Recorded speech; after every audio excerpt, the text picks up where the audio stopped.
Although Congress passed the American Taxpayer Relief Act of 2012, also known as the Fiscal Cliff Agreement, this past January, and thereby permanently extended the 2001 and 2003 tax cuts for taxpayers earning under $450,000, it did little to simplify the tax code. As a result, Republican and Democrat lawmakers appear open to trading the seeming permanence in that agreement for a revamped tax system.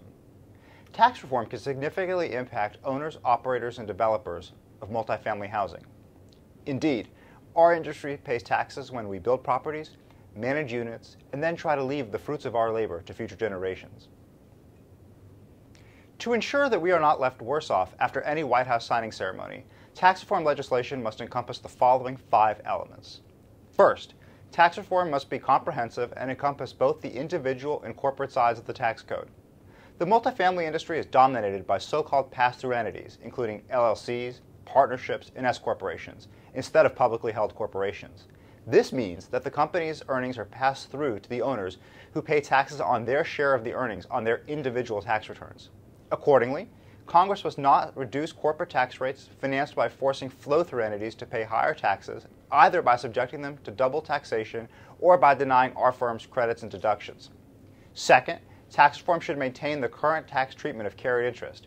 Certain lawmakers have sought to rein in the hedge fund industry by proposing to eliminate capital gains treatment of a carried interest and taxing it as ordinary income instead. This proposal would affect all investment partnerships, 46% of which are real estate related. Imposing ordinary income taxes on a carried interest is bad for multifamily developers who need capital to build apartments and create jobs. Third, tax reform must retain the 100% deduction for business interest. Because our industry is dominated by pass-through entities, we generally rely on debt as opposed to equity when financing new construction. So, curbing the deductibility of interest would significantly increase the cost of debt financing and harm development activity. Fourth, we must protect the low-income housing tax credit program that has led to the construction of more than 2.4 million units since its inception in 1986. Given that there is a shortage of at least 3 million affordable rental units, maintaining the tax credit is critical. Finally, tax reform should not modify the just agreed to estate tax legislation enacted as part of the American Taxpayer Relief Act of 2012, which calls for a $5.25 million exemption, 40% top rate, and retention of stepped-up basis rules. Although it has become somewhat of a cliche, death and taxes are two of life's certainties, and apartment owners should be able to pass along their life's work to future generations without having to worry about a confiscatory estate tax. The prospects for tax reform are uncertain at best, despite the efforts of many in both the House and the Senate.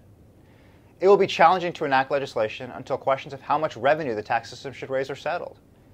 President Obama and congressional Democrats are seeking another $500 billion to $600 billion in new revenue as part of any agreement, while Republicans favor revenue-neutral reform.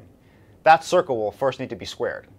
Second, tax reform that seeks lower rates at the expense of credits and deductions will undoubtedly create winners and losers, which will make passage of reform legislation much more difficult.